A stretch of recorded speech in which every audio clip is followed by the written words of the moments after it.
Hello dear student, आज हम सब बात करते हैं हिंदी व्याकरण में समास पे। तो अगर आपको एग्जाम में पूरा मार्क्स ऑब्टेन करना है तो हमारे वीडियो को अंत तक आप जरूर देखें।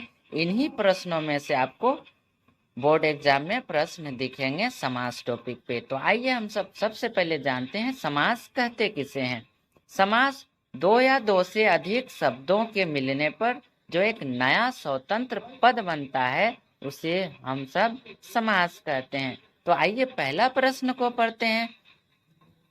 पहला प्रश्न में पूछा जा रहा है, राजपुत्र में कौन सा समास है। तो यहाँ ऑप्शन है तत्पुरुष समास, कर्मधारय समास या फिर बहुव्रीहि समास। ऑप्शन डी में है अव्ययभाव समास। तो इसका सही उत्तर है तत्पुरुष समास।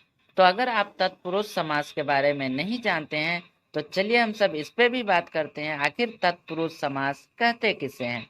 जिस समस्त पद में दूसरा पद प्रधान हो और प्रथम पद के कारक चिन्ह का लोप होता है। जैसे अगर एग्जाम्पल में हम सब बात कर लें, जलमगन यानी के जल से मगन, या फिर धनहीन यानी के धन से हीन, तो इसे हम सब तत्पुरुष समास कहते हैं।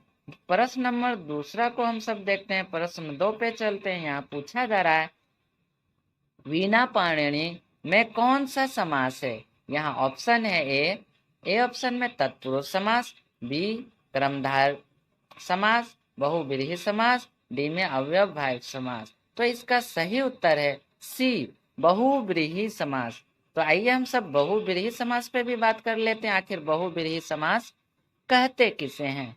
तो बहुव्रीहि समास वो समास होता है जिस समास में कोई भी पद प्रधान नहीं होता है और दोनों ही पद किसी अन्य संज्ञा शब्द के विशेषण होते हैं। जैसे दशानन यानी के रावण।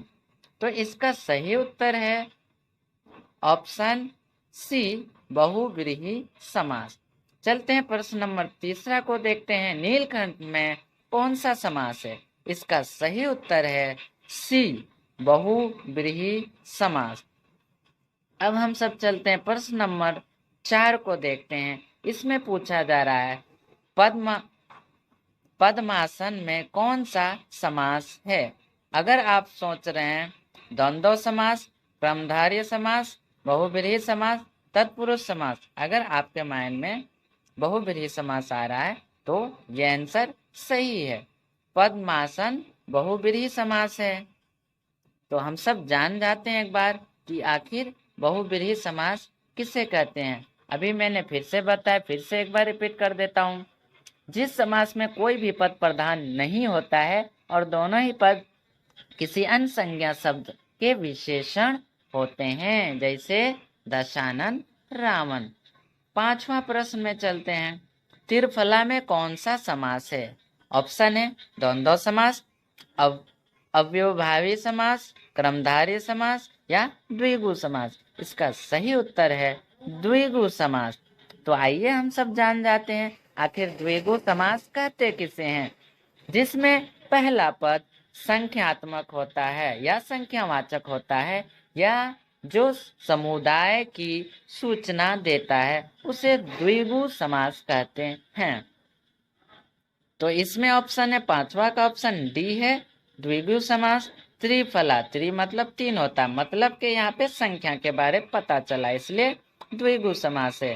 प्रश्न नंबर 6 में चलते हैं। चंद्रशेखर में कौन सा समास है, यानी कि चंद्रशेखर कौन सा समास है। ऑप्शन है बहुव्रीहि, कर्मधारय समास, तत्पुरुष समास, द्वंद्व समास। तो इसका सही उत्तर है बहुव्रीहि समास। अब हम सब चलते फटाफट प्रश्न नंबर 7 को पढ़ते हैं। नौ पुरुष का समास बताएं। तो नौ पुरुष का समास क्या है। ऑप्शन है तत्पुरुष समास, कर्मधारय समास, बहुव्रीहि समास या द्वंद्व समास। तो इसका सही आंसर है बी कर्मधारय समास। प्रश्न नंबर 8 में चलते हैं। सतशई का समास बतावें। तो ऑप्शन है तत्पुरुष समास, द्विगु समास, बहुव्रीहि समास, द्वंद्व समास। अगर इनमें से आप सोच रहे हैं कि ऑप्शन बी यानी कि द्विगु समास है तो आप सही सोच रहे हैं। इसका सही आंसर है द्विगु समास। प्रश्न नंबर 9 में चलते हैं। चीरी मार कौन समास है? प्रश्न का जो ऑप्शन है यहाँ पे तत्पुरुष समास, कर्मधारय समास, बहुव्रीहि समास, द्वंद्व समास। तो अगर आप सोच रहे हैं ऑप्शन ए यानी कि तत्पुरुष समास, तो बिल्कुल सही सोच रहे हैं। इसका सही आंसर है तत्पुरुष समास। चीरी मार तत्पुरुष समास है। प्रश्न नंबर 10 में चलते हैं हम सब। प्रतिदिन कौन समास है? तो इसका ऑप्शन आप देख सकते हैं तत्पुरुष समास, कर्मधारय समास, बहुव्रीहि समास, अव्ययभावी समास। तो इसका सही आंसर है डी, अव्ययभाव समास। प्रश्न नंबर 11 में चलते हैं, 11 में चलते हैं। इसमें पूछा जा रहा है दाल रोटी कौन समास है? तो आप ऑप्शन को देखें। अगर आप सोच रहे हैं कि इसका आंसर बी है यानी कि द्वंद्व समास है, तो आप बिल्कुल सही सोच रहे हैं। इसका आंसर है द्वंद्व समास। तो आइए हम सब एक बार जान जाते हैं आखिर ये द्वंद्व समास कहते किसे हैं। तो ऐसा समास जिसमें समस्त पद में पहला पद संख्यावाचक विशेषण हो या समस्त पद किसी समुदाय की सूचना देता हो, जैसे चौराहा, ये भी द्वंद्व समास है। तो अब हम सब चलते हैं प्रश्न नंबर 12 को देखते हैं। दशानन में कौन सा समास है? ऑप्शन आप देखिए और सोचकर बताएं हमें। तो अगर आप सोच रहे हैं इसका ऑप्शन सी बहुव्रीहि समास, तो बिल्कुल सही सोच रहे हैं। दशानन बहुव्रीहि समास है। प्रश्न नंबर 13 में चलते हैं। राधे श्याम किस समास के उदाहरण हैं?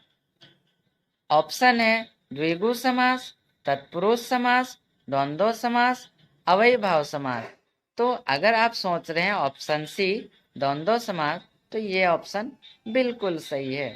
राधे श्याम द्विगु द्वंद्व समास है। प्रश्न नंबर 14 पे चलते हैं। राधा कृष्ण कौन सा समास है? अगर आप सोच रहे हैं इसका आंसर कि ये डी है यानी द्वंद्व समास है, तो बिल्कुल सही है। तो डियर स्टूडेंट, मैं एक बार फिर से एक द्वंद्व समास के बारे में बता दूं। द्वंद्व समास अगर होगा जैसे राधे श्याम, दिन रात, माता पिता, रोजी रोटी, दाल रोटी, तो बीच में अगर इसका डैश आता है तो हम सब इसे बोल सकते हैं द्वंद्व समास है, जो इसकी एक पहचान है। अब प्रश्न नंबर 15 पे चलते हैं। राज सिंहासन कौन सा समास है? ऑप्शन है द्विगु समास, द्वंद्व समास, कर्मधारय समास, तत्पुरुष समास। अगर आप सोच रहे हैं डी ऑप्शन तत्पुरुष समास, तो तत्पुरुष समास बिल्कुल सही ऑप्शन है। राज सिंहासन तत्पुरुष समास है। अब हम सब चलते हैं प्रश्न नंबर 16 पे बात करते हैं।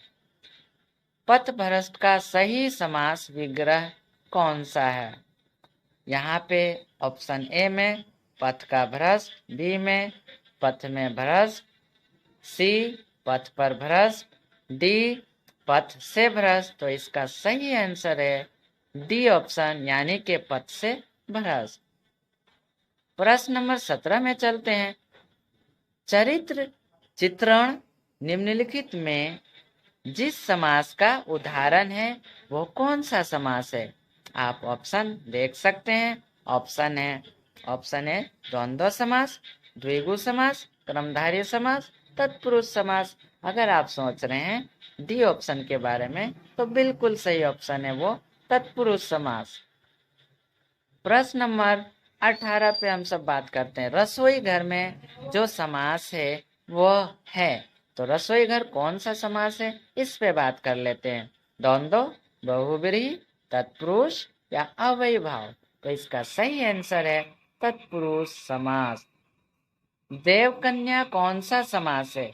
ए कर्मधारय समास, तत्पुरुष समास, अव्ययभाव समास, द्वंद्व समास।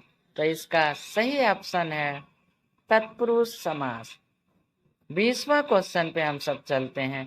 पीताम्बर डैश डैश डैश यानी कि खाली जगह है समास है। तो पीताम्बर कौन सा समास है, या खाली जगह को भरना है। ऑप्शन आपके सामने है। अगर आप सोच रहे हैं कि ऑप्शन ए बहुव्रीहि समास, तो बिल्कुल सही सोच रहे हैं, पीताम्बर बहुव्रीहि समास है। प्रश्न नंबर 21 में यथाशक्ति कौन सा समास है? ऑप्शन है कर्मधारय समास, अव्ययीभाव समास, द्वंद्व समास, बहुव्रीहि समास। तो अगर आप सोच रहे हैं ऑप्शन बी के बारे में, यानी कि अव्ययीभाव समास के बारे में, तो बिल्कुल सही सोच रहे हैं। इसका आंसर है अव्ययीभाव समास। अब प्रश्न नंबर 22 पे चलते हैं। प्रश्न नंबर 22 में पूछा जा रहा है, दो या दो से अधिक पदों के मेल से बने शब्द खाली जगह कहलाते हैं। क्या कहलाते हैं? संधि, समास, उपसर्ग या प्रत्यय। तो इसका सही आंसर है समास। प्रश्न नंबर 23 में चलते हैं। जिस समास में विशेषण तथा विशेष अथवा उपमान या फिर उपमेय का संबंध हो, उसे कौन सा समास कहते हैं? ऑप्शन आप देख सकते हैं। अगर आप सोच रहे हैं ऑप्शन बी के बारे में, कर्मधारय समास, तो बिल्कुल सही सोच रहे हैं। इसका सही आंसर है कर्मधारय समास। प्रश्न नंबर 24 पे बात कर लेते हैं। जिस समास का पहला पद अव्यय होता है उसे खाली जगह समास कहते हैं। द्वंद्व समास कहते हैं, द्विगु समास कहते हैं, अव्ययीभाव समास कहते हैं या तत्पुरुष समास कहते हैं। तो अगर आप सोच रहे होंगे अव्ययीभाव समास, तो बिल्कुल सही सोच रहे हैं। इसका सही आंसर है अव्ययीभाव समास। प्रश्न नंबर 25 में चलते हैं।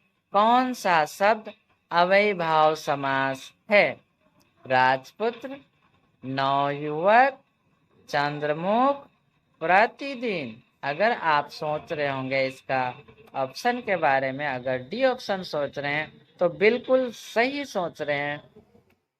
अव्ययीभाव समास नवयुवक नहीं, ऑप्शन डी यानी कि प्रतिदिन है, जो ऑप्शन डी सही है इसका आंसर। प्रश्न नंबर 26 में चलते हैं। जिस समास का कोई पद प्रधान नहीं होता है तथा समस्त पद से किसी अन्य का बोध होता है कहलाता है। तत्पुरुष समास, बहुव्रीहि समास, कर्मधारय समास, द्विगु समास। अगर आप सोच रहे हैं बहुव्रीहि समास, तो बिल्कुल सही सोच रहे हैं।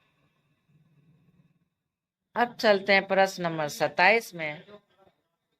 जिस समास के दोनों पद समानतः प्रधान होते हैं, कौन सा समास कहलाता है? आप ऑप्शन देखिए और सोचिए इसका सही आंसर क्या है। अगर आप सोच रहे हैं ऑप्शन बी के बारे में, द्वंद्व समास, तो बिल्कुल सही सोच रहे हैं। इसका सही आंसर है द्वंद्व समास। जिस समास के दोनों पद समानतः प्रधान होते हैं उसे द्वंद्व समास कहते हैं। प्रश्न नंबर 28 में चलते हैं।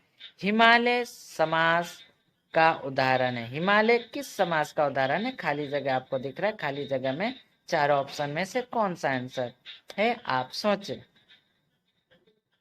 अगर आप सोच रहे हैं ऑप्शन बी के बारे में, तत्पुरुष समास के बारे में, तो बिल्कुल सही सोच रहे हैं। हिमालय तत्पुरुष समास है। प्रश्न नंबर 29 पे चलते हैं। समास को तोड़ने की क्रिया को कहते हैं, खाली जगह क्या कहते हैं? यह प्रश्न 2014 में आ चुका है। तो क्या कहते हैं? ऑप्शन है विच्छेद, विग्रह, प्रत्यय या उपसर्ग। तो इसका सही आंसर है, अगर आप सोच रहे विग्रह, तो इसका सही आंसर है विग्रह, ऑप्शन बी। तो डियर स्टूडेंट, ये सभी इम्पोर्टेंट क्वेश्चन पे हम सब बात कर रहे हैं।